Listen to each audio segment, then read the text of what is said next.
Hello, this is Xbox Ahoy, and this is the Ballista bonus footage, and it's the third such bonus footage this week. As I record this, it's currently, well, it's late Wednesday night going into Thursday morning, but I'll probably put this out Friday afternoon, just to space things out a little bit. I think the Iron Sight attachment guide clips are in here as well, but I've not had the used clips taken out, so there may be some repeats, but it means we've got a longer bonus footage. I think we're running at about 20 minutes with this lot, but we'll see how it turns out. So anyway, the Ballista guide, this one was quite highly anticipated. Anything bolt action, and sniper rifles in particular, they tend to be high demand, and the Ballista is a favourite of many, I think. There's really only two choices for the quickscopers, it's the Ballista or the DSR, and we've already done the DSR. And as ever, the comment section filled with controversy. Half the people were calling me hardscoper, half the people were calling me quickscoper. It's confusing, all this terminology, I just don't know what to make of it. So on with the first question. Peter Vyasma with the controversial statement, why do you hardscope?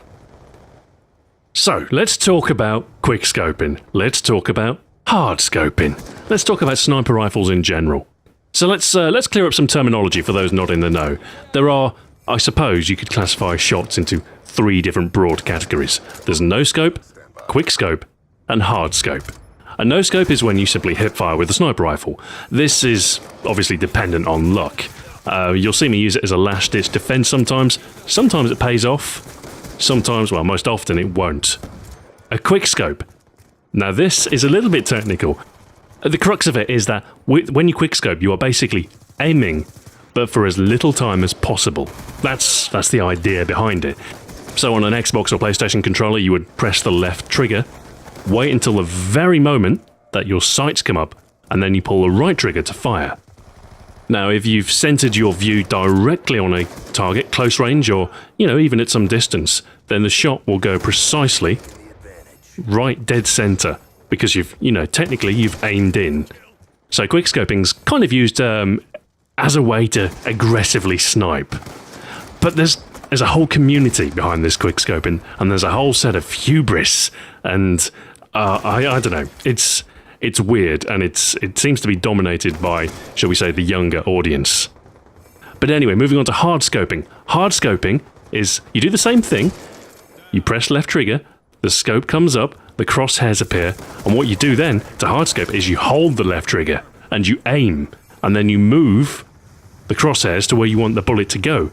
Basically, yeah, hardscoping is aiming. It's a completely ridiculous term, let us be honest here.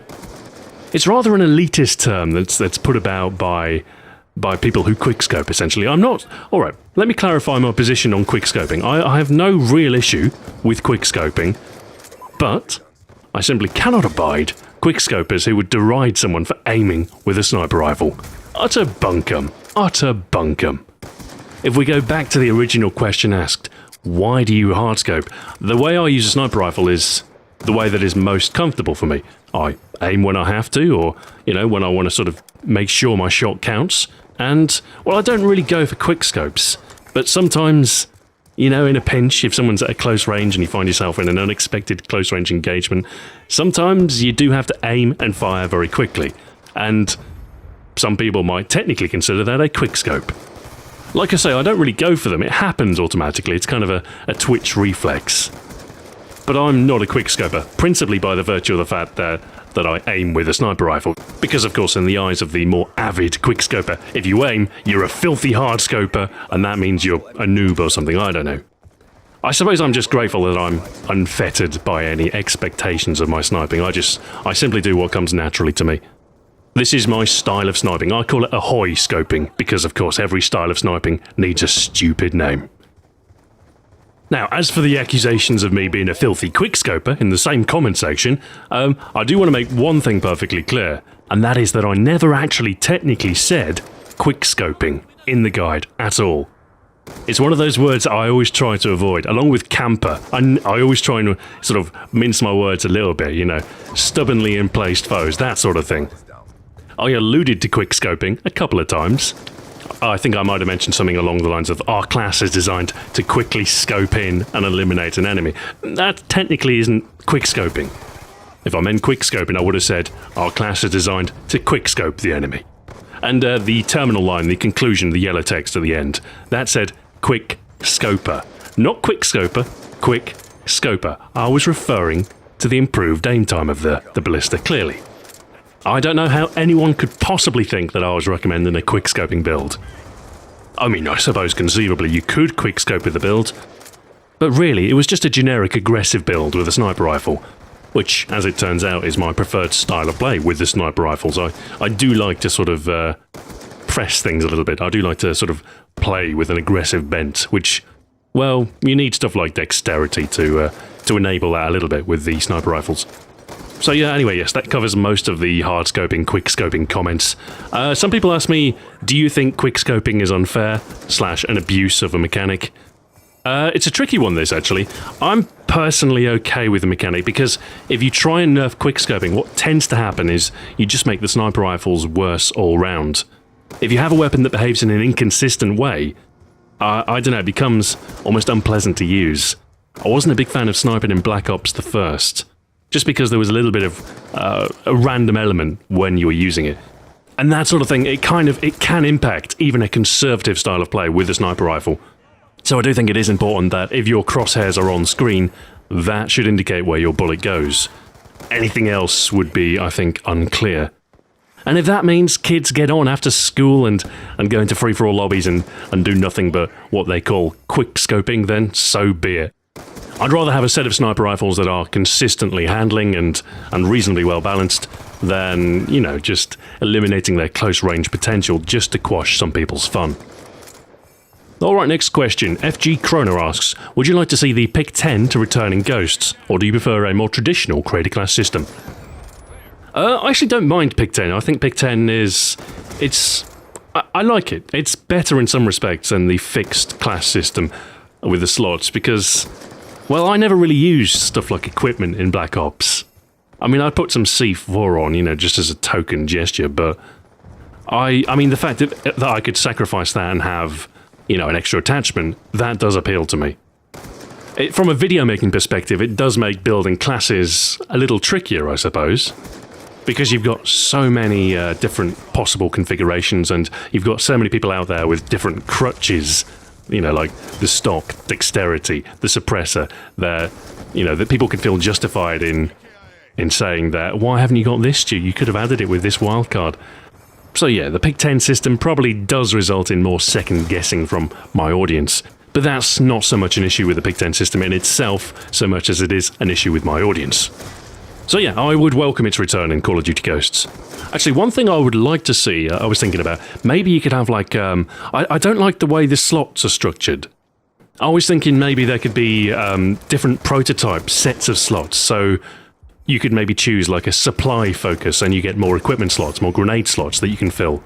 Or a lightweight focus, which grants you mobility bonuses but cuts down on the amount of equipment and maybe only limits you to one weapon. Or stealth, which again comes with a severe limit on how many weapons you can carry and how much equipment you can carry, but gives players the innate ghosty ability that people so crave. Maybe this could be done by weapon class, maybe it could be done another way, I don't know. Or you could just, I don't know, maybe you get a choice of one of 5 prototype slot sets, and then you spend points to fill those slots. This is just me thinking out loud. This is what I would do if I was in charge. Actually, I wonder if any Treyarch or Infinity Ward employees watch these. I do wonder sometimes. Next up, Mr. Bobo101 asks, did you enjoy the iron sights?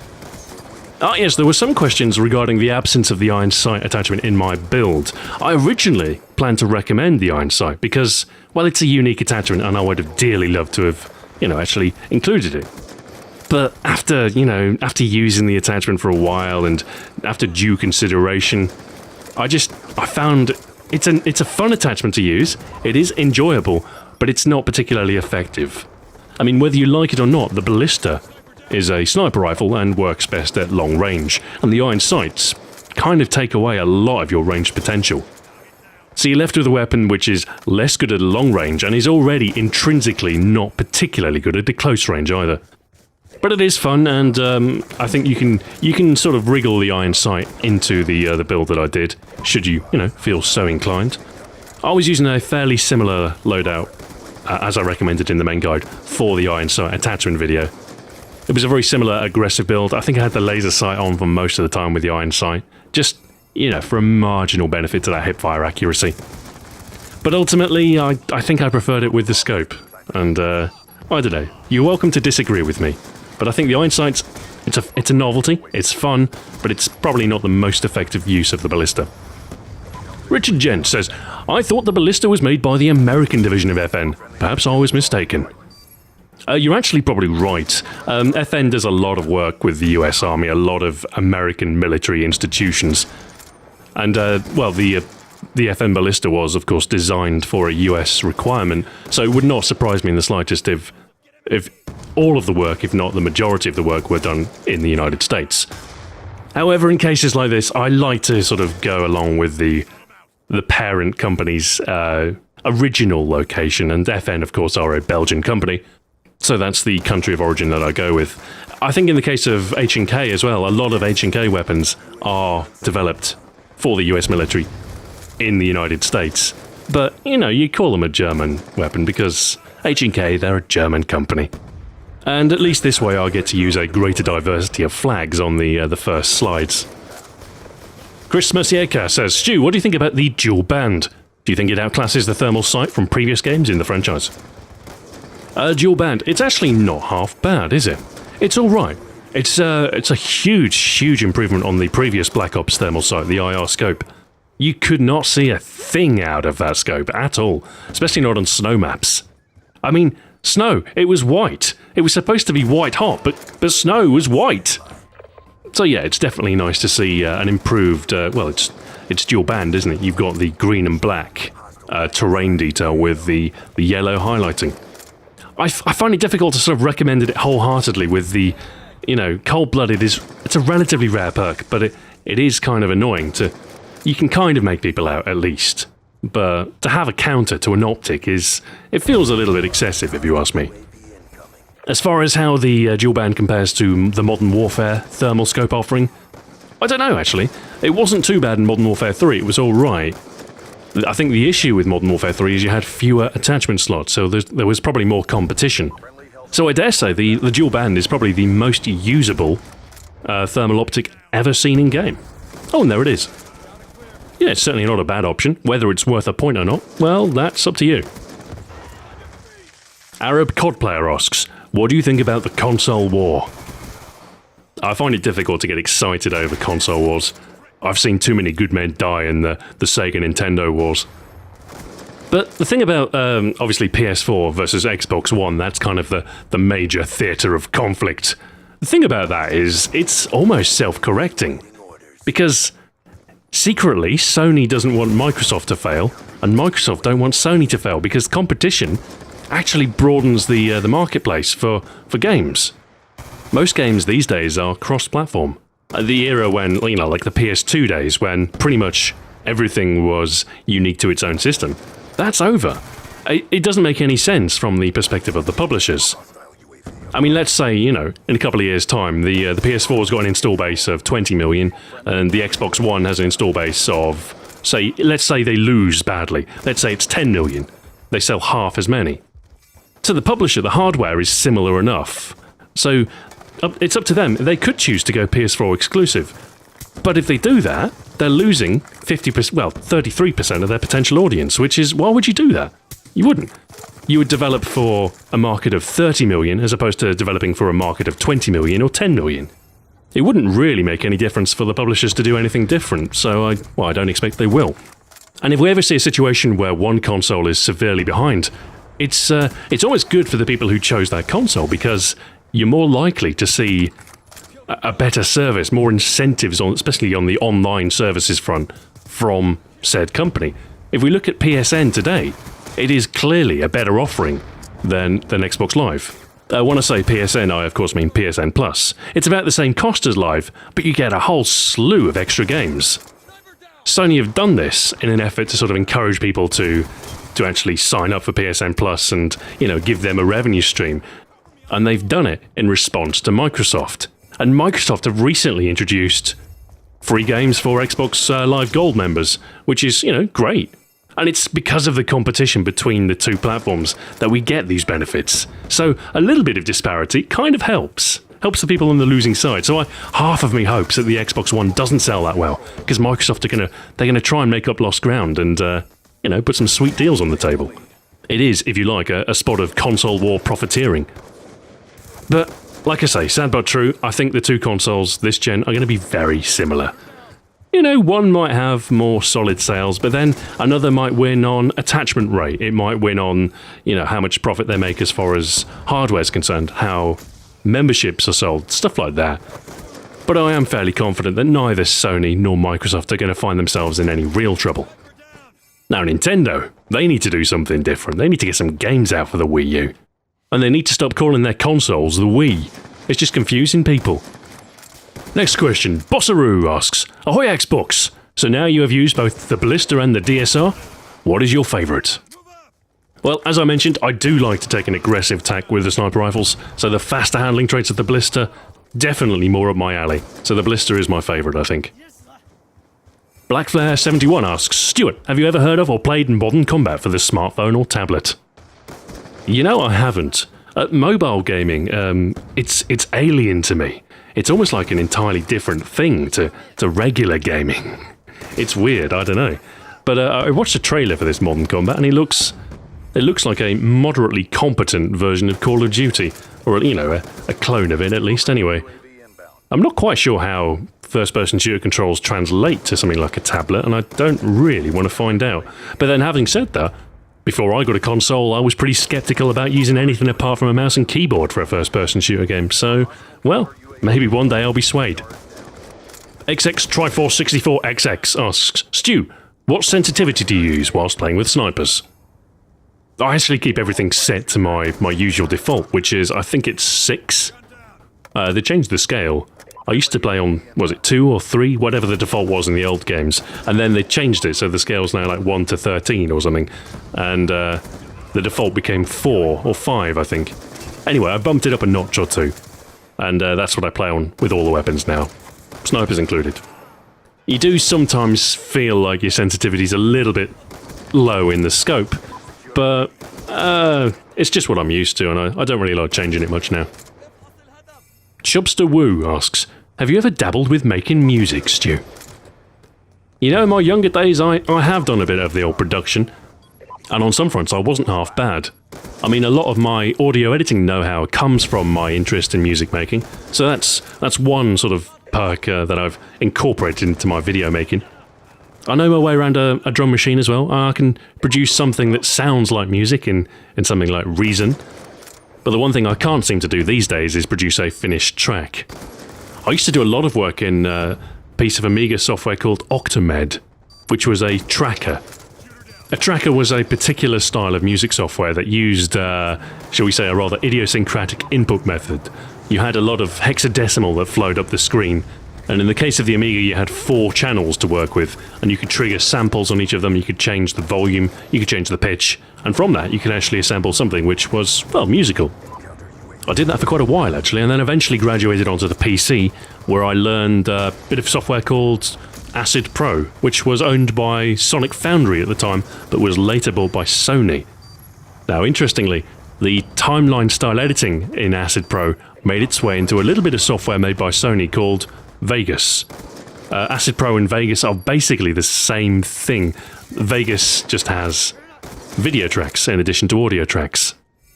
So the time that I spent dabbling with Acid has, well, it's left me well prepared for dabbling with Vegas, which is good, because I am now at the point where I can consider myself pretty much a Vegas power user. It's safe to say it's probably my time with Acid Pro that led me to becoming most familiar with Vegas, because it was a familiar environment. And I think at this stage I'm pretty unlikely to switch to anything else. I'm most familiar with the workflow of Vegas, and it's certainly good enough for the work that I need to do. Beware the Rising asks, lots of the gold camo this week, Stu. Did you get it early on? Yes, I did, yeah. The Ballista's fairly easy to get gold. Or at least, the one-shot kills are very, very quick to get. The same with the DSR as well. And given the fact that I've used the Ballista for some of the attachment guides before I started recording for the weapon guides, by that point, I think I pretty much had gold camo already unlocked. So yes, very simple indeed. Much, much simpler than the SVU, which was a right royal pain in the headshot. Gabriel Nystrom asks, So many quad fails and no trick shot kill cam. If only there was a word for a quad fail. I don't know, maybe something that, maybe like a, I don't know, a tri-pull or something? I don't know. Anyway, and no trick shot. I told you, I'm not a quickscoper, I'm not a trick shotter. Oh, trick shotters. Oh, we didn't go over those. They're the worst. Not only do they quickscope, they spin around when they do it. Like literally, yeah, they'll just turn round. Whee! Spin round and round and round. And then they lose the game for everyone because they're terrible. Foe10 asks, hey Stu, are you religious? No. Deviant Protagonist asks, I've noticed you've become more open with your suggestions. Got enough people contradicting your recommendations, Stu? I read a lot of comments and I just get sick of repetitive ones, like the people who say the same things over and over again. It's like, yes, I get it. You like the stock on assault rifles. Yes, I know. I didn't recommend it this time. Yes, I know you can't use assault rifles without the stock. Oh, and the same applies to pretty much anything that people like. Toughness, dexterity. And yet when I recommend my favourite perks, you know, lightweight, oh, he's recommended lightweight again. Anyway, we're in the final kill cams now. I think this footage is wrapping up at some point. Just a little bit left. So, like I said, this is going to go out on Friday, so this should actually go out at exactly the same time as the Scorpion Evo video. So if you haven't watched it, it's there for you now. How exciting! And tomorrow you will have, the Target Finder, day after that, extended clip. And then next week, what have we got? We've got the M8A1, and we've also got the Variable Zoom Attachment Guide. And then after that, there's just 4 weeks. 4 weeks remaining. That's exciting, isn't it? What is there left to do? There is the Ballistic Knife. That's for the specials, the M1216 for the shotguns, the XPR-50 for the sniper rifles, and then finally the AN-94 for the assault rifles. And then that's everything done. The attachments are going to be done in, let's see, we've got the variable zoom, then the tack knife, and then the dual band, and then finally the ballistic CPU. That will be paired with the XPR-50. So the AN-94 will be the last episode of the, both series. There'll be no attachment guide associated with that. And then after that, who knows? Who knows? I've got so many things I'd like to work on. I'm sure some of those will be interesting. Anyway, until next time, farewell.